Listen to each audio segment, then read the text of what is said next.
Good evening. Welcome once again to another edition of Daily Trust TV. We're reaching you live from Daily Trust building here in Abuja. We're still talking about our special series of special topics.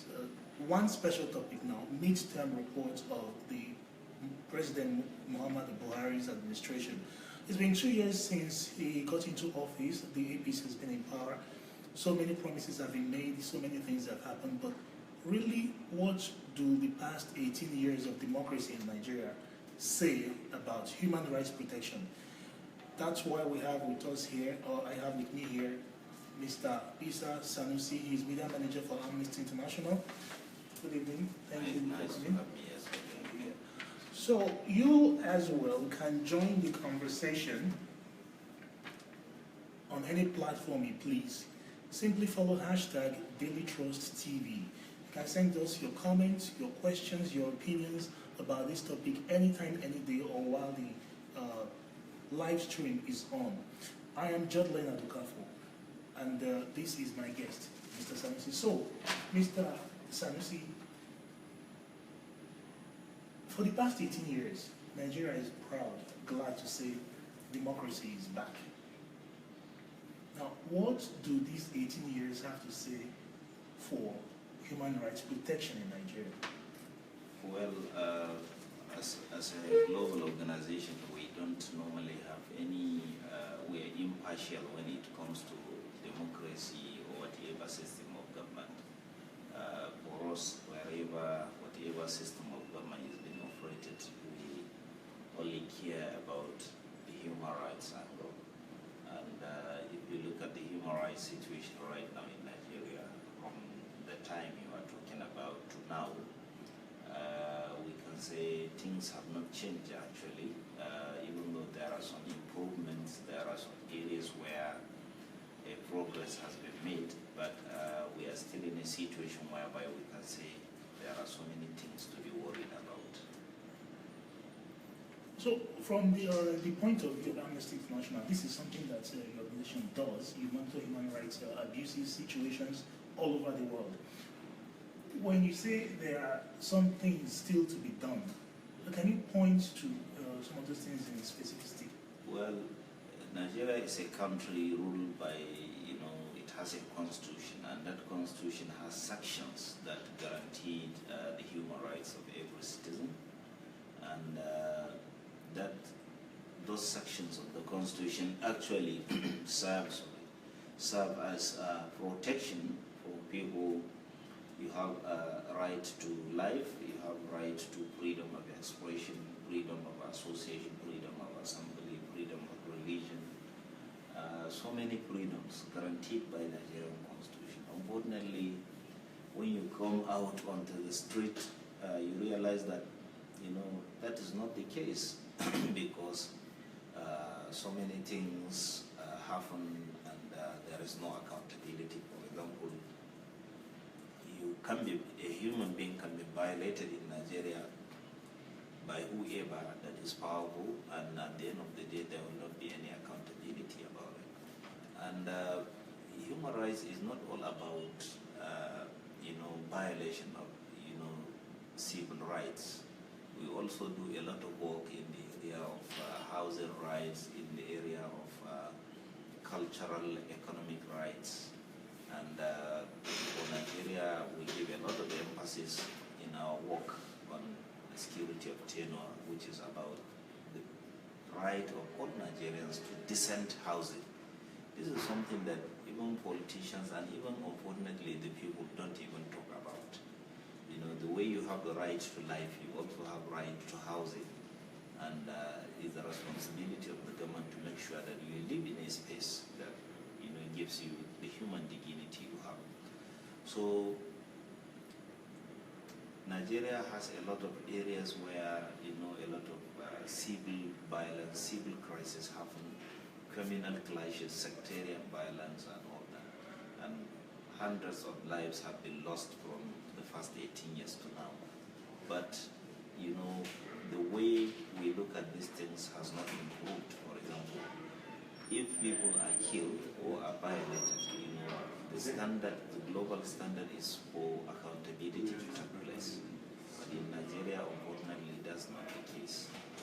Whenever this kind of things happen, we always try to say that you have to investigate these things and punish whosoever is responsible.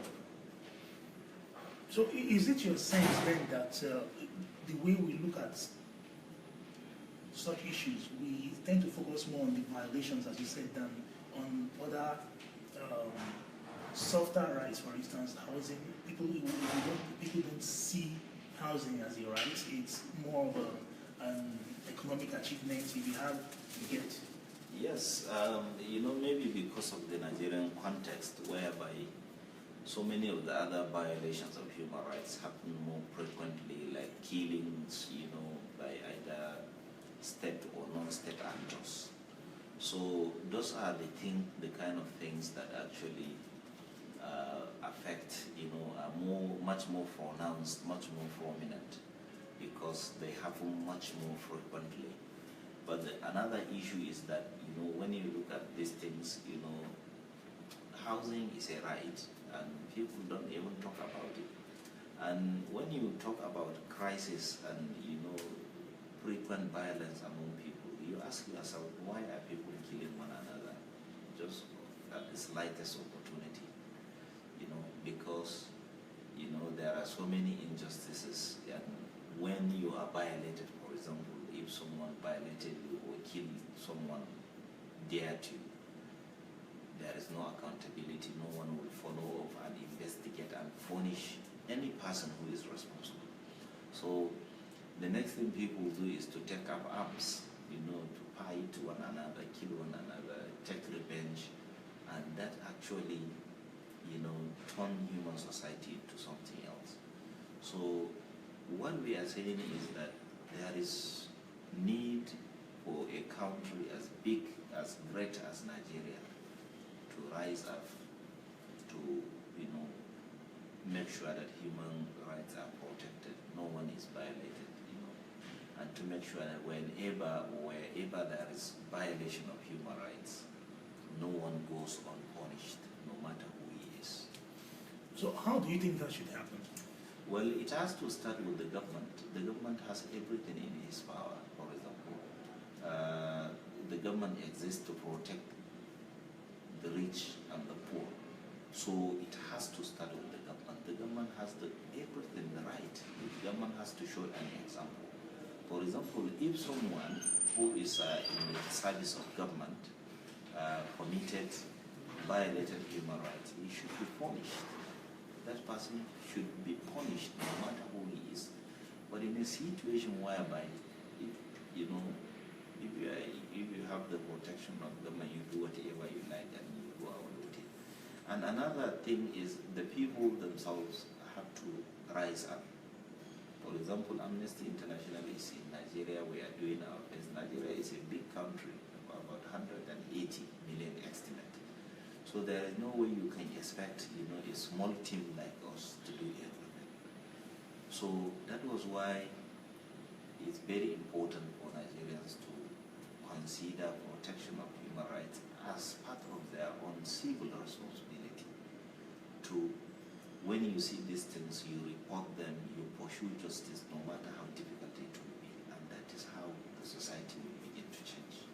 Well, isn't it the case that if this pursuit of justice becomes, maybe because of the legal system in place or the judiciary system, pursuit of justice becomes tiresome, becomes so tedious that people just give up?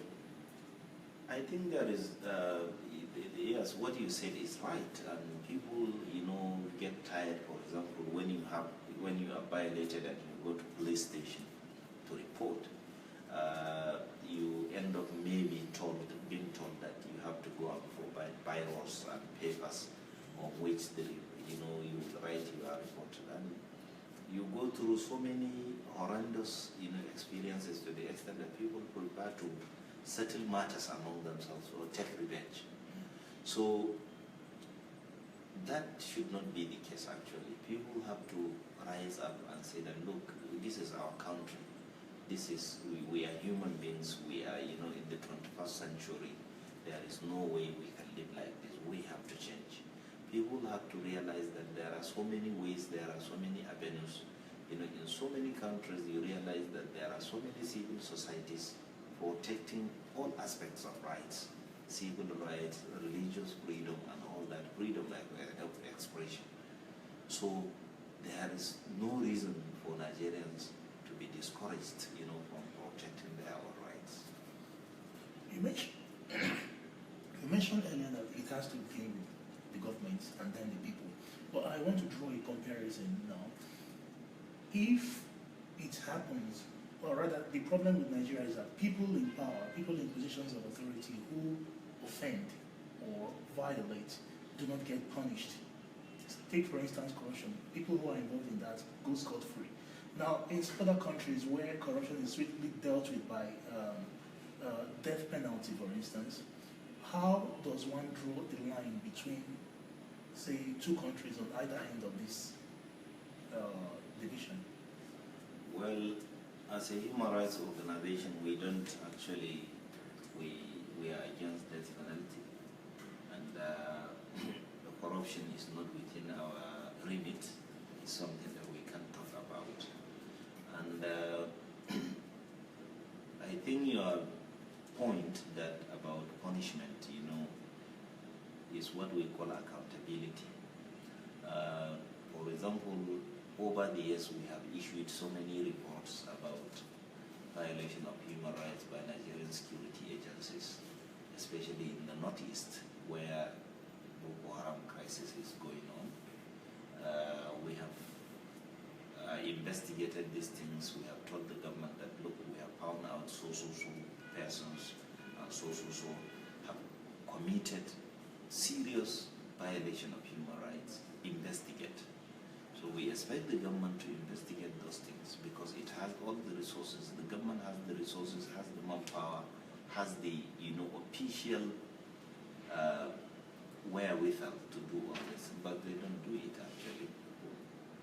So the government should be the major protector of human rights. That is what the government should be doing. It is only when there is that vacuum where the government failed, it couldn't do what is right, and we have to come in, and that is why we are doing what we are doing. So ultimately the responsibility lies with the government, and if the government can punish its own officials who committed violation of human rights, I think that will send a very big message to others. So a situation where the government itself chooses or fails, chooses not to, or fails to obey, say, court orders, as we've had in recent past, what sort of message does that send to the rights community? Rule of law is the bedrock, I can say, of any society. And like I remember in last year in December, we issued a press statement asking the government to release the leader of Islamic movement in Nigeria, Sheikh El-Zakzaki, because a court, a federal high court, had ordered that he be released alongside his wife. And the government refused to obey that court order. And we said that it's dangerous for rule of law. It's dangerous, it's a very dangerous precedent for the government to refuse to obey court orders. And his fundamental human rights have to be protected. The government has no business violating the rule of law, because that is what the government should be doing. And you see a situation whereby if a ruling of a court doesn't favor the political view of the government, it doesn't obey it. But when it favors them, they obey it. So what we are saying is that in our work in protecting human rights, we are always saying that the government has to do the right thing. We always talk about the government has not done this, government hasn't done this, not because we don't like the government or we have an opinion about what government is in power, but because the power, the wherewithal, the constitutional authority is in the hands of the government. And if the government itself cannot do the right thing, I think we are in danger, or we are not doing the Okay, one major issue that concerns Nigerians is when it comes to rights is um, arbitrary detention by security forces. And of course, the authorities can explain this in any number of ways. It's necessary, it's expedient to get certain jobs done. Does that make any sense? Arbitrary detention is a violation of human rights, and it's a serious violation of human rights. And in our work in Nigeria, we had occasions whereby we warned the government, or we told the government to take action to stop, the spate of arbitrary detentions. And for example, last year we released a report in September on massive arbitrary detention at what we call SAS, Special Anti-Terrorist Squad of Nigerian police that are spread across Nigeria. These are squads that were created to deal with robbery, but they ended up becoming centers for collecting bribe and detaining people arbitrarily, sometimes, subjecting them to humiliating, maltreatment, and so many other things. So we said that, that has to stop. The government has to investigate and punish anyone who is responsible. And also last year, we issued a report about what is happening in Southeast Nigeria, where some people are supporting, supporters of Biafra movement are being, so many of them were arbitrarily arrested. Some just disappeared. No one has heard about them up to now. About 150 from 2005 to now, about 150 were killed because security forces were using lethal force in dealing with protests. Protest is a human right. People have the right, no matter whether you like my opinion or not, I have the right to express it. We don't have opinion on whether Biafra is right or wrong, but what we are saying is that these people are human beings. They have the right to protest. The responsibility of the government is to make sure that security agencies provide all the necessary security to ensure public peace, law and order, and peaceful conduct of that protest. But what do you get in Nigeria? You end up with a situation whereby the moment there is a protest, security agencies go there not with the intention of maintaining order, but with the intention of taking life. They use live ammunitions, they kill many people, and at the end of the day, they end up, traumatizing a whole society. So what we are saying is that arbitrary detention, post-disappearance, all these are still an issue of concern in Nigeria. And to what extent do you believe that the reports you put out about these situations in Nigeria, these issues, forced disappearances and arbitrary detention, all of it, to what extent do you believe the reports you put out help force changes or prompt changes? We always do our reports, and we share our reports with the government even before we release it to the public. And we are doing that not because we want the government to do the right thing. If the government is doing the right thing, we will just do other things. So in many cases, we send the government, our reports, and in few cases they make promises to investigate our findings. They okay, Amnesty International, you have said that you have found this, you have that, okay, we are going to investigate. And at the end of the day, nothing happened. About 2 years ago, President Muhammad Buhari promised the world that he is going to look at allegations of violation of human rights in Northeast. Following our report, he promised to investigate, but up to now, nothing has happened. So what we got actually is a situation whereby the government, maybe for sometimes for political reasons or whatever, they will promise, okay, we are going to look at it, and nothing happened. And we always advise Nigerian security agencies to amend their ways, to get the proper training, to get the proper equipment, to get a better understanding of human rights, either during, in a war situation or in a protest situation. They should learn how to manage human beings, but nothing has happened. So we are still calling on the government to rise up to its own human rights obligations. This country has been signatory to so many international laws and conventions on human rights, but so for Nigeria to remain the giant of Africa, it claims to be, there is that need to respect and ensure that in Nigeria is a country where no human being lives within dignity, no one is violated, and that's how Nigeria can become a great nation.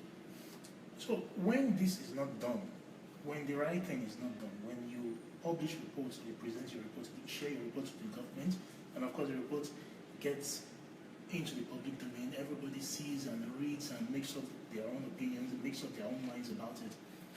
When the changes that you recommend or you think are worth doing are not made, can you paint for me a picture of what the country begins to look like to the outside world?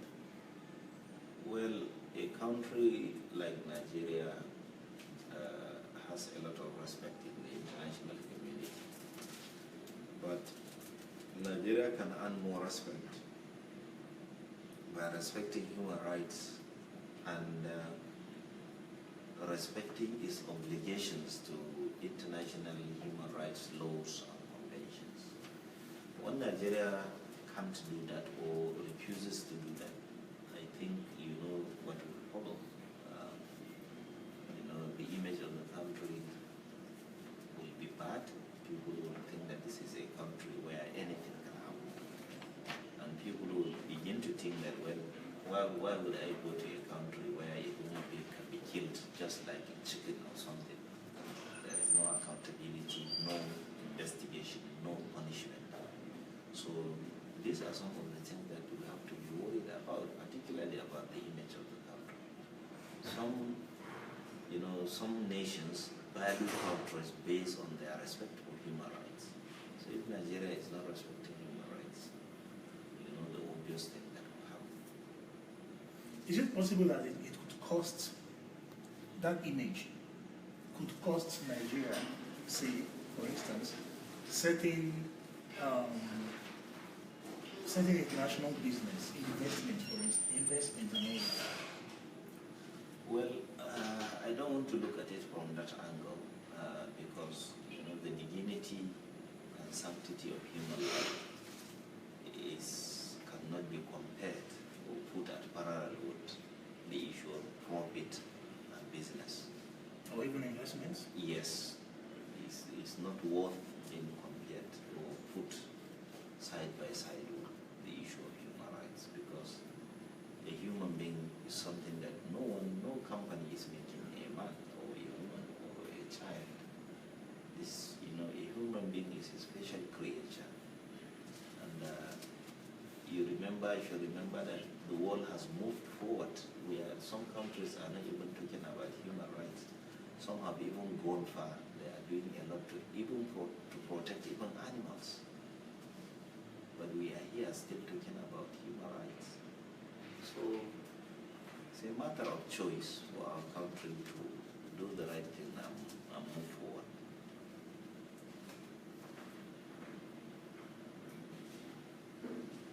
Okay, now let me go back to that. Why I asked that is, there have been opinions or notions that, for instance, the reports about the situation in the Northeast may have contributed to maybe some superpower countries like the US refusing to sell arms to a country like Nigeria.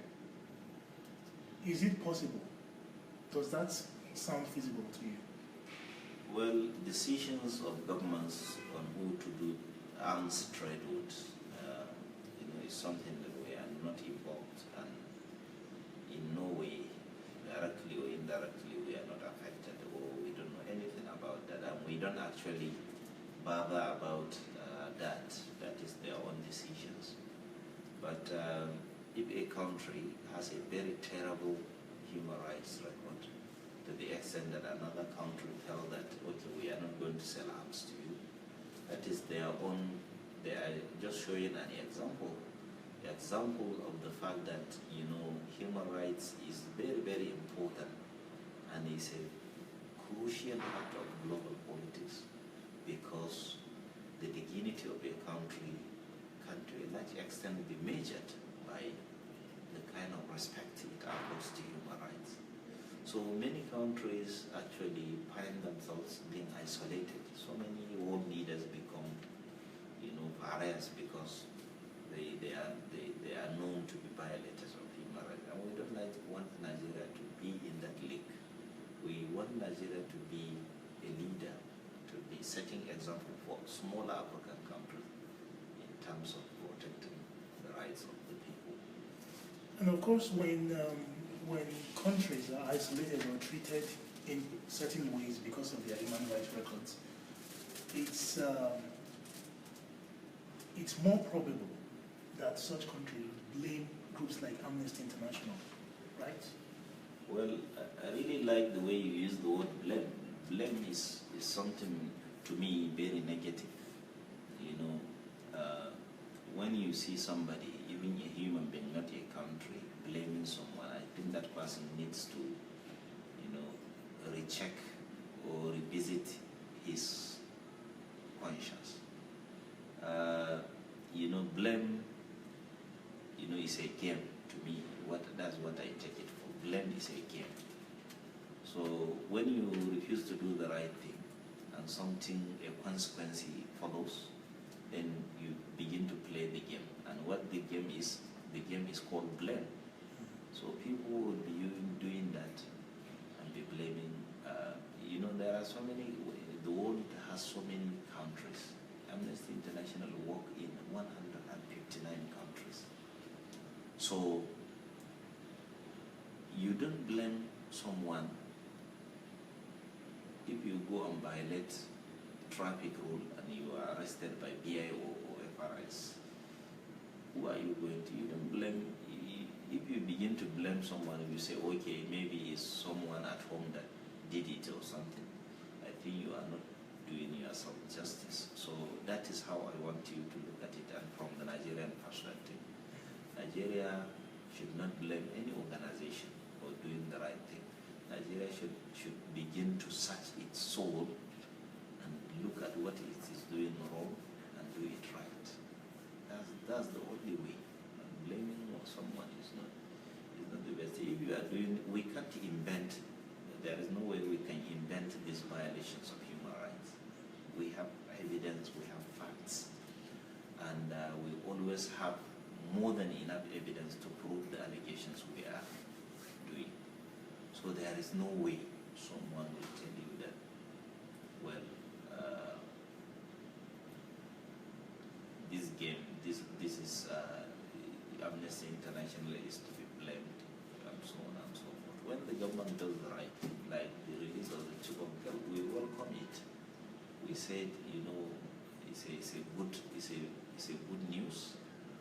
So why would the blame come from? Where would the blame come from? So there is no need for blame as long as we do the right thing. So when an accusation, for instance, comes from the government, like previously as we heard, that the Amnesty reports deliberately paints the government in bad light, how do you respond to that?